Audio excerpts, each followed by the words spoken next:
अल्हम्दुलिल्लाह नहमदुहु व नस्तईनुहु व नस्तगफिरुहु व नु'मिनु बिही व नतवक्कलु अलैहि व नऊज़ु बिल्लाहि मिन शुरूरि अनफुसिना व मिन सय्यिआति अअमालिना मन यहदिहिल्लाहु फला मुदिल्ल लहु व मन युद्लिलहु फला हादिय लहु व नशहदु अन ला इलाहा इल्लल्लाहु वहदहु ला शरीका लहु व नशहदु अन्न सय्यिदना व मौलाना मुहम्मदन अब्दुहु व रसूलुहु अम्मा बअद फ़अऊज़ु बिल्लाहि मिनश शैतानिर रजीम बिस्मिल्लाहिर रहमानिर रहीम अर्रिजालु क़व्वामूना अलन निसा व क़ाल तआला व लहुन्ना मिस्लुल्लज़ी अलैहिन्ना बिल मअरूफ़ क़ाल अन्नबी सल्लल्लाहु अलैहि वसल्लम लौ कुन्तु आमिरन अहदन अन यस्जुद लिअहदिन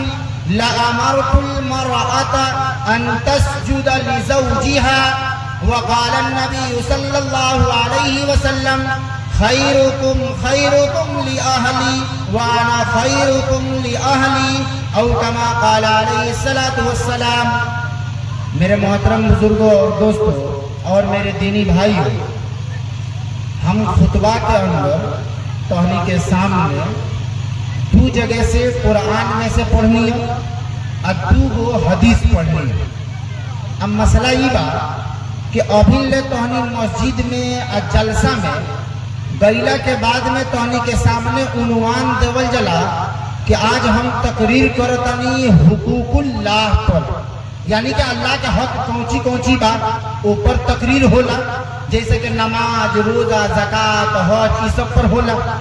कुछ लोग तकरीर करेला ये उन्वान बता के कि हम हुकूके वालिदैन पर तकरीर कर रहे हैं कि माई बाप के हक कौची बा, ओकरा साथे केतरे रहे के बा, ओकरा साथे मामला केतरे करे के बा।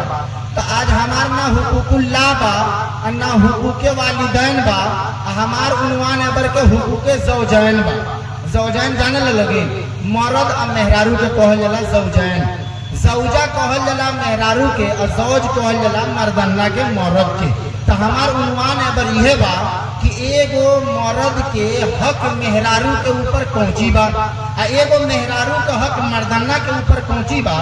ऐसे कि हमनी जब मुआशरा के अंदर अपनी जिंदगी गुजारे तनी सन तो हर आदमी जबले बियाह नहीं के भाई तब ते इधर घूमता, बियाह हो गईला के बाद में अब शिकायत एक दूसरा के शुरू हो जाता, कहते हमरा के पूछबे न करेली, बुझबे न करेली, ऊ कहतरी बा ऊ तो हमरा के तकबे न करलन, हमरा के कुछ बुझबे नहीं करलन, जब न तब जगह बाहर रहता, जब न तब जगह टेढ़िए बोला कर। हर आदमी के आपस में एक दूसरे से शिकायत है। तो हम सोचनी है तोहनी के सामने एगो बात आ जाओ कि नबी पाक सल्लल्लाहु अलैहि वसल्लम का कहले बड़ा, अल्लाह तबारक व तआला का हुक्म देले बड़ा।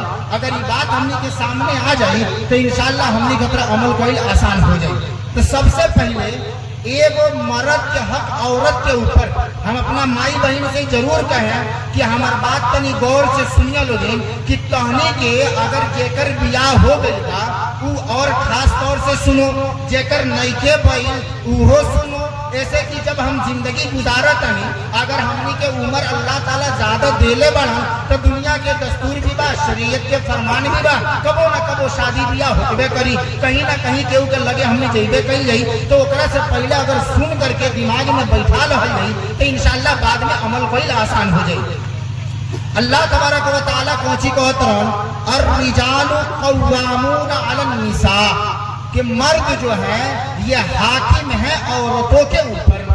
नबी पाक सल्लल्लाहु अलैहि वसल्लम कौची कहत रहन, अल्लाह के नबी कहत रहन कि अगर दुनिया के अंदर लौ कुन्तु आमिरन अहदन, अगर मैं किसी को हुक्म देता, काहे का हुक्म देता, अन यस्जुद लिअहदिन, कि किसी को सजदा करे, तो मैं किसको हुक्म देगा, लअमरतुल मरअता अन तस्जुद लिज़ौजिहा, तो हम मेहरारू सन के हुक्म देती कि वो अपना मर्द के सजदा करो सन। इके कहता अल्लाह के नबी फरमात रहन, हमार माई बहन जो है ना बैठल बा गौर से सुनो कि एगो मर्द के हक का बा एगो औरत के ऊपर। अल्लाह ताला कहत रहन कि मर्द तुम्हारे लिए हाकिम है, जैसा ये कहे तुमको वैसा करना है, जैसा ये बताए तुमको वैसे चलना है, जहाँ ये रखे तुम्हें वहाँ रहना है, जैसे ये हुक्म दे इसके हुक्म को मानना है।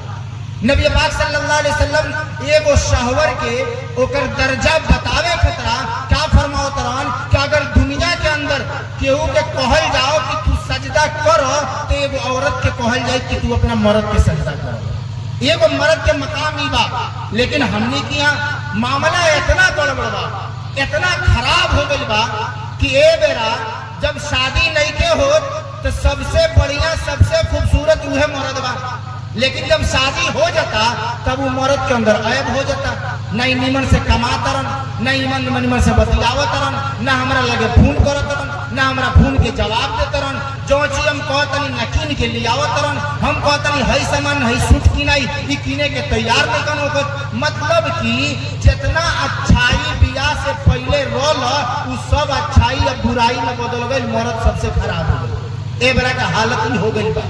अब एगो और आगे चला तनी सा, एगो मर्द कितना दिन बाहर रहला, कितना दिन घरे रहला। हम अपना माई बहन से कहतनी तनी अकेले में कबो सोच के देखिए लोगी, एगो मर्दन्ना के जिंदगी अगर 60 साल के होता तो में तकरीबन 22-25 साल तो ओकर पढ़े में निकल जाता, पढ़े में या बढ़े में या सीखे में निकल जाता। ओकरा बाद में का कहता कि तनी सा अपना पैर पर खड़िया गई, 2-4 साल कमा के तब बियाह शादी हुई। मालूम नहीं भाई कि 30 साल बीत गई ओकर बियाह शादी करे के चक्कर में आ कमा के अपना गोड़ पर खड़ियाए के चक्कर में। घरे कितना दिन रहा थाहे नहीं के ऐसे कि पढ़त रहा 8 साल के भाई तो आपा में नाम लिखवेलस बाहर स्कूल में हॉस्टल में चल गई। जब पढ़ाई मुकम्मल भई तो काम सीखे चल गई। अब भाई बा ओकर बियाह, अब बियाह होता सऊदी से छुट्टी लेके आइल बान बबुआ, 100 दिन खतरा कंपनी वाला कहो से 40 दिन के तार छुट्टी दे। ई कहतरन कि ना हमारी इंजरी हो गई बा, डॉक्टर से सर्टिफिकेट बनवा लेलन।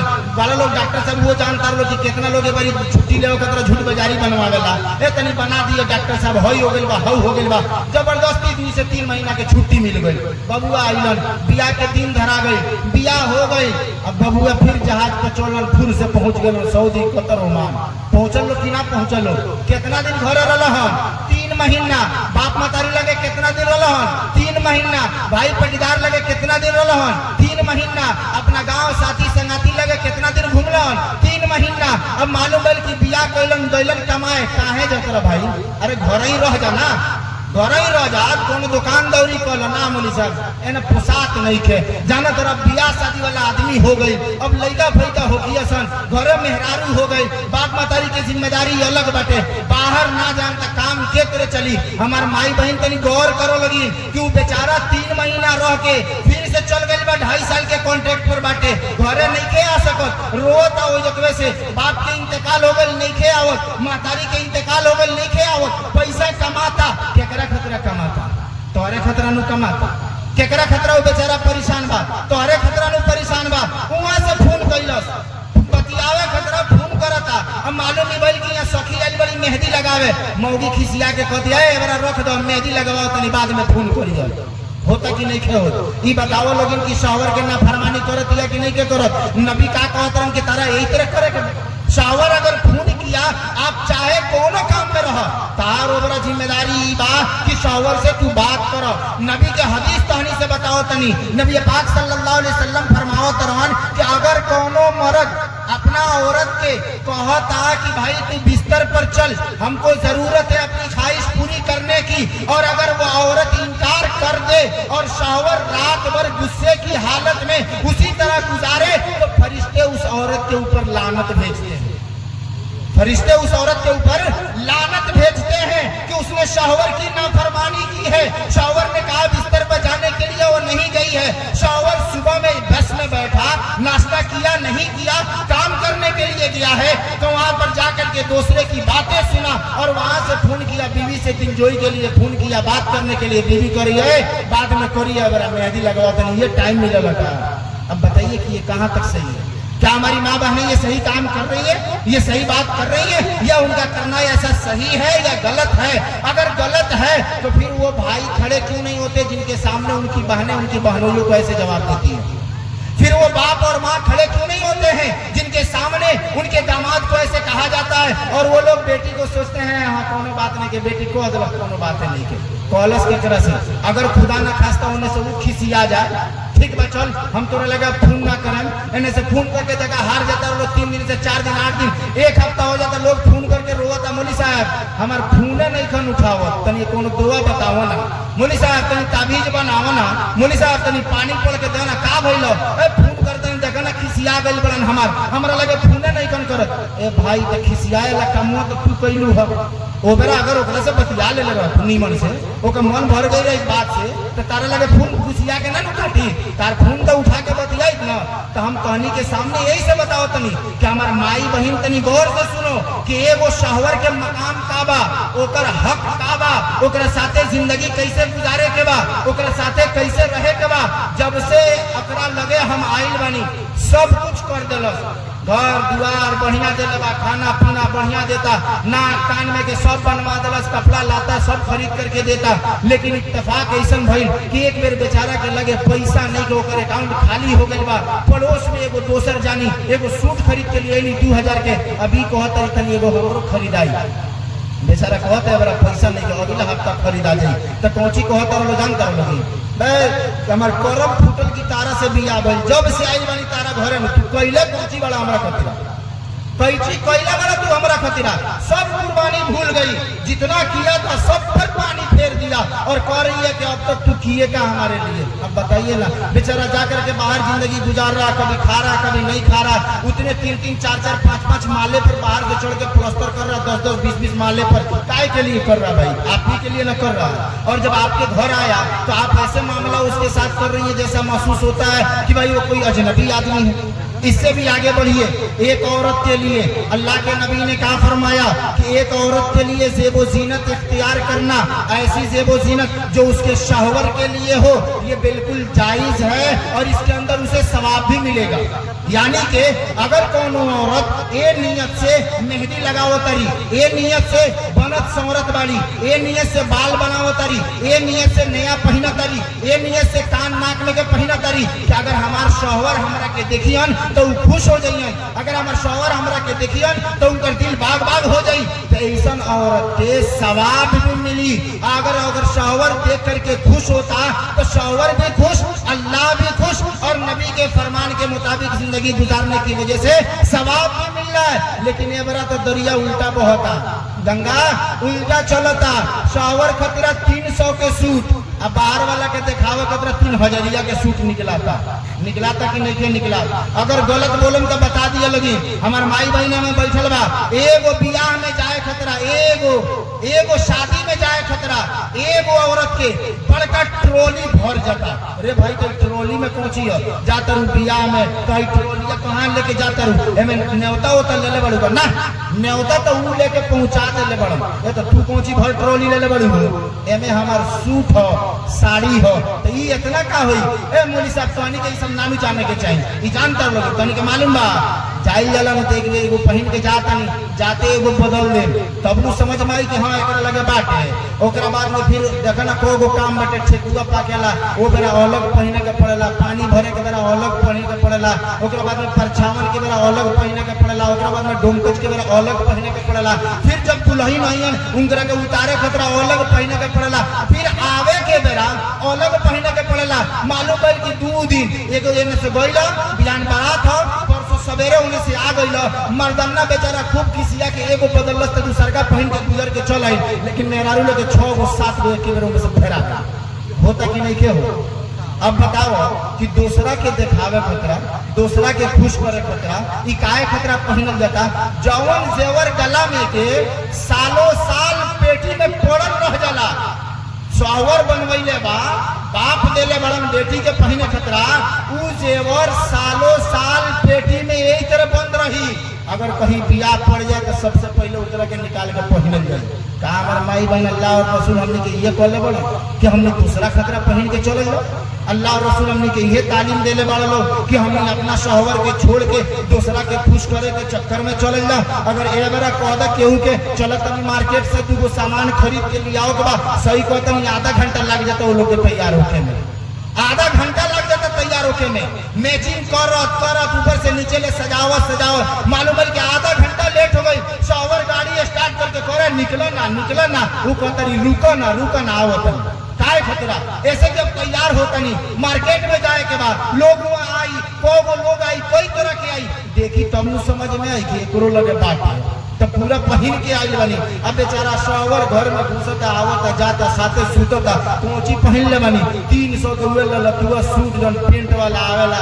कब हेने आटा लागल बा, कब हेने पोटा लइका के लागल बा, कब कजराटा से हेने फेराइल बा, ना कोनो फिकर बा ना कोनो देखे के बा। शॉवर ओई तेरे आवसा जा उनकर के फिकर करेला, इनका से कोनो एथी थोड़े बाटे। हमरा तो असल देखे के बा आ दिखावे के बा वो लोग के जे बाहरा के बाटे ना बात याद रखिए लोगी। अल्लाह ताला फरमावतन 22वां पारा के अंदर वो कर्म फी बुयूतिकुन्न वला तबर्रुजन तबर्रुजल जाहिलियतिल ऊला कि आए औरतो तोहनी अपना घर में चुपचाप बैठल रह लोगे। अल्लाह ताला जगह कितना बढ़िया कहला वो कर्म फी बुयूतिकुन्न घर में चुपचाप बैठल रह लोगे। वला तबर्रुजन तबर्रुजल जाहिलियतिल ऊला जमाना जाहिलियत खनिया अपन बनाव सिंगार दिखावत मत घूमलोगे। अल्लाह को तरह ई कोनो आलिम मुफ्ती गांव के मौलवी साहब इमाम सब नहीं चलो को अल्लाह को तरह 22वां पारा में वला तबर्रुजना तबर्रुजल जाहिलियतिल ऊला जत्र पहले के मेहरारू ओई तरह दिखावत फिरत रलिसन ओई तरह तहनियो मत घूमलोगी। का करलोगी वो अकीमनस सला चुपचाप अपने घर में बैठलोगी। अजान हो जाए तो नमाज पढ़लोगी। वातीन ज़का और ई कौन सी करलोगी ज़कात दोलोगी। वातीन अल्लाह व रसूल अल्लाह और रसूल के फरमाबरदारी करलोगी। औरत को कहीं काम बतावल गई बा कुरान में। औरत को कहीं कहल जाता कि अपने आप को बचा के घर में रखे के बाद अगर एगो बेटी के शक्ल में तू बाड़ू, अगर तारा के अल्लाह अभी बेटी बनेले बनल, तू केहू के बीवी नहीं को बनल, तू अभी केहू के महतारी नहीं को बनल, केहू के सास दादी नहीं को बनल, अभी तू केहू के बेटी बाड़ू तो अल्लाह ताला कहत रहन कि तू एगो बेटी अगर बन करके दुनिया के अंदर गई बाड़ू तो तारा ऊपर जिम्मेदारी बा कि तू अपना माई बाप के बात मानो, अल्लाह के फरमाबरदारी करो, नबी के तरीका पर चलो। अगर बाप मातारी तारा से कहता कि अगर तू जा स्कूल में पढ़े तो सही तरीके से पढ़े जा। अगर बाप मातारी तारा ऊपर भरोसा करके कॉलेज में नाम लिखोले बा तो तू बाप मातारी के भरोसा के ना तोड़। अगर बाप मातारी तारा के अगर भेज देले बा अकेले तो तू बाप मातारी के एतमाद के बहाल रखो, तू कायम रखो कि तारा ऊपर बाप मातारी के भरोसा रहलो कि तारा के अकेले भेजलो। बात सही बा कि ना?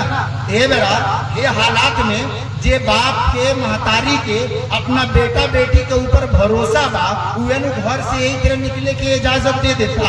अगर भरोसा ना रही तो अपना साथे गाड़ी पर बैठाई लेकर के जाई, ओकरा बाद में ले जाके वहाँ छोड़ी फिर लेकर के आई। लेकिन छोड़ देता बेतिया कॉलेज में नाम चलेला, हम यहाँ से गई स्टेशन पर ट्रेन पकड़नी स्टेशन पर वहाँ से जाता नहीं कॉलेज में, बाप मातारी हमरा को अकेले भेज दिल। कितना प्यार से कितना मोहब्बत से एगो भाई अगर मार्केट जाता कुछ न कुछ लेके आवता कि बबी है खुलेला हमरा और से बाजी है तारा खतरा लेकर के आई बनी, बबी है तारा खतरा लेकर के आई बनी। बाप बाजार जा रहे हैं, बाजार से आने के बाद क्या बोले, बेटी ये तुम्हारे लिए है, बेटी ये छेना तुम्हारे लिए है, ये समोसा तुम्हारे लिए है। ये भी देखिए ख्याल कितना है कि अगर बेटी को मीठा पसंद नहीं तो बाप कभी मीठा लेके नहीं आता है। बेटी के लिए हमेशा समोसा और लिट्टी पकौड़ी आलू चप लेके आता है। काहे? इसलिए कि मेरी बेटी को मीठा पसंद नहीं है। वो माँ 9 माह अपने पेट में रखी, अल्ट्रासाउंड हुआ, उसमें मालूम हुआ कि बेटी है, उसमें मालूम हुआ बेटी है। माँ कह रही है क्या हो गया, बेटी है। अल्लाह ने अगर दिया है तो वही हमारे लिए रहमत है। 9 माह अपने पेट में पालती है उस बेटी को, उसके लिए तकलीफ उठाती है। आप देखिए घरों के अंदर जिस औरत को हमल होता है पेट से होती है उनके लिए झड़क करके चलना मुश्किल हो जाता है, उठना बैठना मुश्किल हो जाता है, सीढ़ियों पर चढ़ना मुश्किल हो जाता है, उनको सोना मुश्किल हो जाता है। उस लड़की को पेट में रख करके वो माँ जो है 9 माह रहने के बाद जब पैदाइशी का वक्त होता है अल्लाह फरमाता है वह वज़ात हो कुरहा कि उसको इतनी तकलीफ होती है, इतनी तकलीफ होती है कि डॉक्टरों ने तो कहा कि जितनी हड्डियां है सबको तोड़ दी जाए, जितनी तकलीफ नहीं होगी उससे ज्यादा पैदाइशी के वक्त बच्चे को जब होती है तो माँ को तकलीफ होती है। लेकिन माँ वो भी तकलीफ बर्दाश्त करके उस बच्ची को पैदा देती है और फिर उसके बाद अपने सीने से लगा करके उसका खुराक देती है। वो जब पेशाब करे तो उसको साफ करती है, पखाना कर दे साफ करती है, रोए चिल्लाए तो उसको खाना देती है। हर काम करने के बाद वह लड़की जब 10 साल, 11 साल, 12 साल, जब 13 और 14 साल, जब जवानी के उम्र में धीरे धीरे जब वो लड़की घुस रही है और धीरे धीरे आगे बढ़ रही है, माँ बाप ने तो भरोसा करके उसे छोड़ दिया कि बेटी हमारी बाहर पढ़ रही है, लेकिन माँ बाप के उन भरोसों के ऊपर हमारी माँ और बहनों, हमारी वो बहनें जो अभी कुंवारी हैं, जरा सोचें और दिल पर हाथ रख करके फैसला करें कि 9 माह अपने पेट में उस माँ ने रखा, उस बाप ने आपके लिए रात और दिन को एक कर दिया, पसीना निकाला, खून बहाया, आपके लिए सब कुछ कुर्बान कर दिया, और लेकिन आपको उनकी मोहब्बत नजर नहीं आई। अगर आई तो एक कमबख्त दूसरे गैर की मोहब्बत नजर आई। ये किसने आपको दिया? किसने हक दिया ये कहने के लिए कि जिससे आपकी बात कोचिंग और सेक्टर के अंदर, जिससे बात आपकी कॉलेज के अंदर, यूनिवर्सिटी के अंदर 1 माह हुई, 1 माह पढ़ते हुए 1 माह हुआ, मोहब्बत इतनी ज्यादा हो गई कि कहने लगी ना जी वो तो हमको जिंदगी भर नहीं छोड़ेगा, जिंदगी भर रानी बना के रखेगा ना।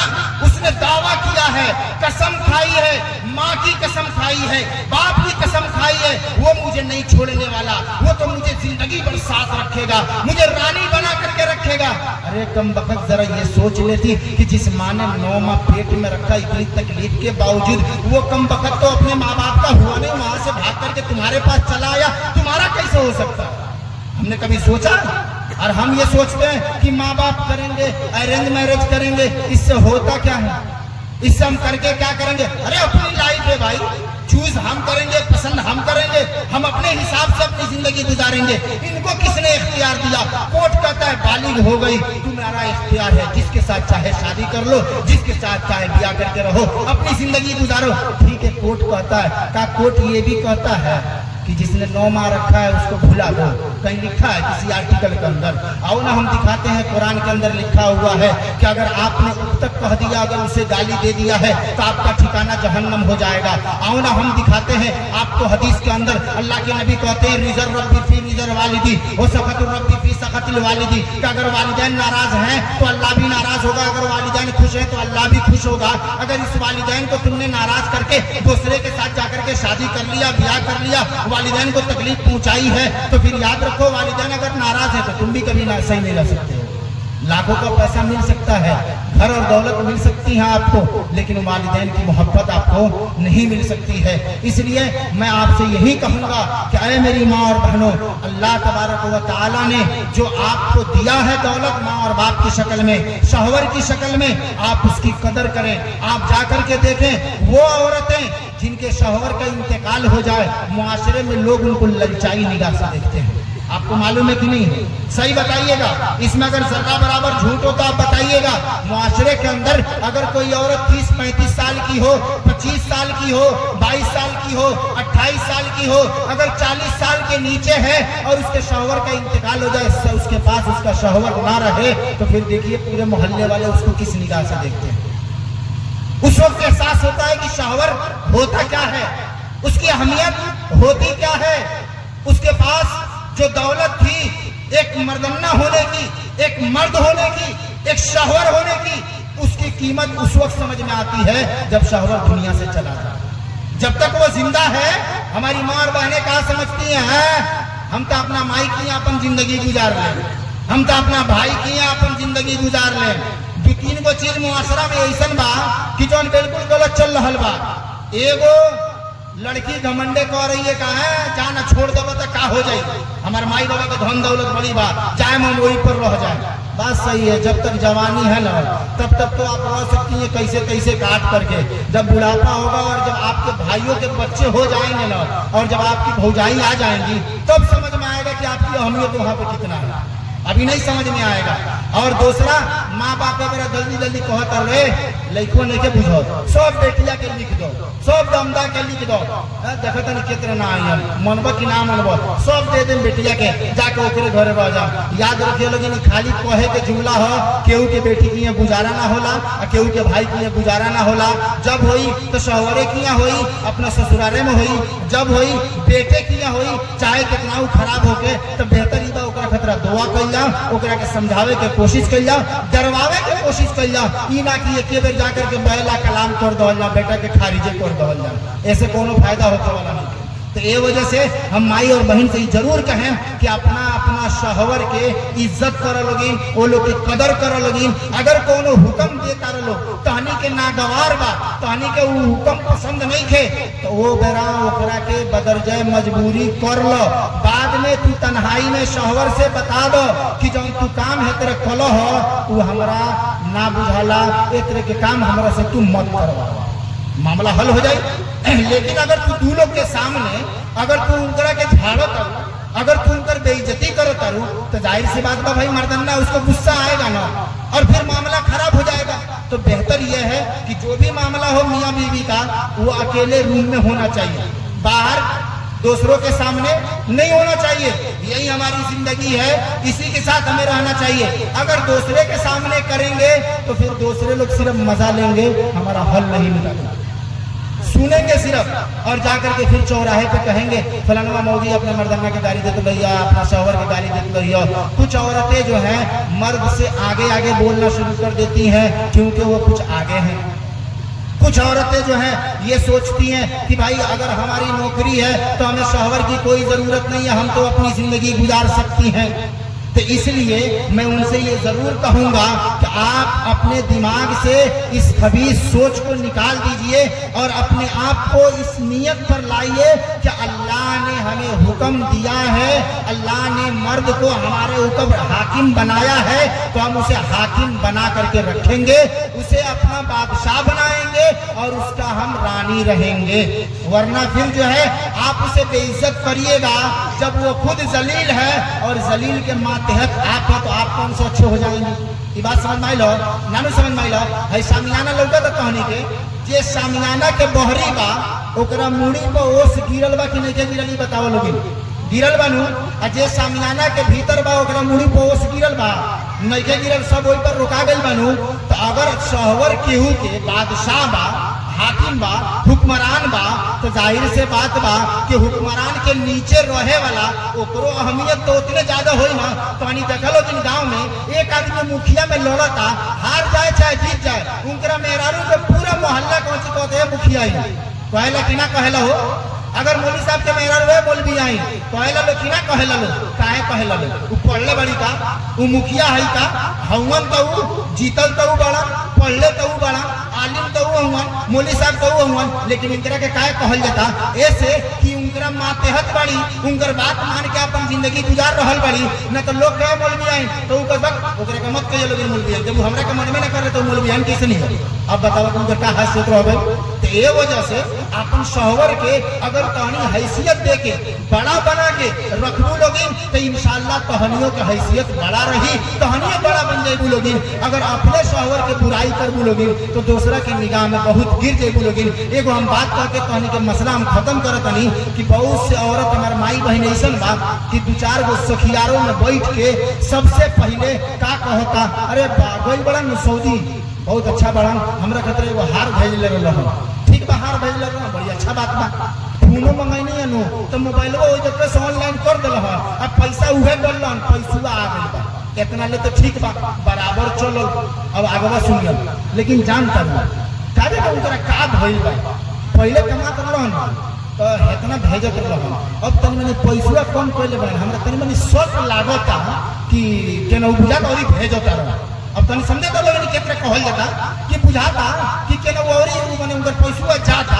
अच्छा रुको ना, हम फेर में पड़ल बानी, अब फेर में पड़ल बानी, दिमाग जब गंदा हो गई, एक बार याद रखिए लोगिन, जब शक एक बार बैठ गई तो उस शक दोबारा निकले नहीं खे जाता। हो सकता अपना दिमाग में ये तो तू बैठा सकत रहलू कि हो सकता कि पहले 20 भेजत रहन, 15 भेजत रहन, उनमें से 5 बचा के रखत रहन, आवे के बारे कहीं एक बार ढेर भेज दे। यो तो हो सकता, सोच सकता रहू कि कहीं बेटी हो गई बिया तो ओकरा खतरा अलग के जमा करत हो 5000 हमरा से ना बतैले हो, अपन दिमाग के तो सही कर सकता रहू ना।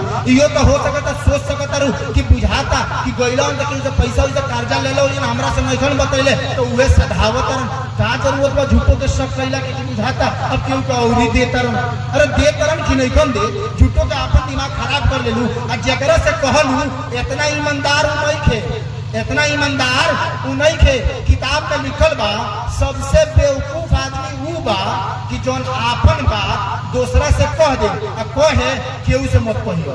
कौची कहे? केहू से मत कहियो। अरे यार जब तहार बात रहला तो तारा पेट में पचबे न कइलो तो उ तो दूसरा के बात तो ओकरा पेट में के तरफ पचे जाता। उ तो दूसर का उ तो तीसरा दोसर से कही उ छोड़े जाता का। अब जगह तो जकरा से तू कहले रहलू कि बुझाता कहीं औरी भेजल अब उ गइल तो में तनी से नमक मरचा हल्दी मिर्च मिलाई आ पहुंची गए जान तर ऊपर के बालन का बुझाता कौन के साथे रहे। अब लो तू कहलू कि बुझाता दे तरन अब सीधे से कह दलस कि कहीं रहे ना। अब धीरे धीरे प्रचार हो गई। अब मालूम है कि तहार इज्जत गई गइल के कर तहार भइल के कर तहार बेचारा उ तो बालन बा उनकर कुछ खबर नहीं के। अब धीरे धीरे कोनो संगतिया फोन कले से भाई गांव में हल्ला बा तू कहीं औरी रहत रखा हेतरे बात भइल बा। अब वहां से फोन कइलन का रे तोरा ये बुझाता अब तोरा ये बुझाता तब हम ये करे। अब वो जीत जा के वहां से कहत रहन जब तोरा बुझाता तब हमू करे ठीक बा हम बतियावे नहीं ले आई फोटो देखत रह फोटो ई छोड़ी के फोटो हम मौगी के फोटो हम ओकरा लगे पैसा भेजनी ओकरा से बतियावे नहीं। अब लगनी रो का है शुरुआत के कैलस सब के कैलस उ तो बेचारा चुपचाप कमा के तारा लगे भेजत रहलो लेकिन तारा इतना खटकल 5000 रुपया कि तू दूसरा से प्रचार करे लगलू। ये वजह से अपना शोहर के गीबत दूसरा के सामने नहीं करे के। ऐसे भी तो एगो मुसलमान दूसरा मुसलमान के गीबत कइल हराम बा ऊपर से अपना शोहर के इतौरी बड़का गुनाह बाटे। ऐसे कि अपन शोहर के बुराई तो दूसरा के सामने करत रहू तो दूसर के तरह शोहर के अच्छाई बयान ना करी हमेशा बुराई बयान करी। ये वजह से हम माई बहन से ही कहें कि आपन आपन शोहर के आपन आपन बाप महतारी के पूरा इज्जत करो लोगिन। अल्लाह ताला जिंदगी देले बड़न जिंदगी के अंदर वो लोग की कदर करके अपन जिंदगी गुजार लोगिन तो इंशाअल्लाह हमनी मुअला के बाद में जन्नत में जाई जाई। ऐसे कि अल्लाह के नबी कहले बड़न कि जेकर शोहर ओकरा से खुश रही तो वो जन्नत में जाई अल्लाह भी ओकरा से खुश रहियन। अगर शोहर नाराज रही तो फिर अल्लाह भी नाराज रहियन। ए वजह से हम शोहर के खुश करके ओकरा के मना